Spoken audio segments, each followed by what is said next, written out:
საქართველოში ამერიკის შეერთებული შტატების ელჩმა ჯონ ბასმა საქართველოს წითელი ჯვრის საზოგადოებას ამერიკის მთავრობის მიერ გამოგზავნილი ჰუმანიტარული დახმარება გადასცა. დახმარების გადაცემისა და შესაბამისი ხელშეკრულების ხელმოწერის ცერემონია წითელ ჯვარში გაიმართა. ეს არის $1 მილიონი ოდენობის გრანტით შეძენილი მარაგი, რომელიც საქართველოს წითელი ჯვრის საზოგადოებას USAID-მა გადასცა.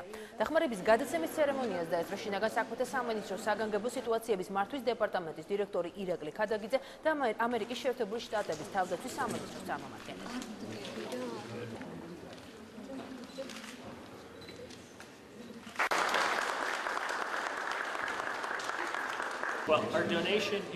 დღევანდელი დახმარება არის კარგი მაგალითი იმ პარტნიორობისა, რომელიც ჩამოყალიბებულია ამერიკის შეერთებულ შტატებსა და საქართველოს შორის და ასევე ასახავს იმ დამოკიდებულებას, რომელიც აქვს შეერთებულ შტატებს საქართველოსადმი. ეს არის ნაწილი იმ ინვესტიციისა, რომელსაც ამერიკა საქართველოში ახორციელებს.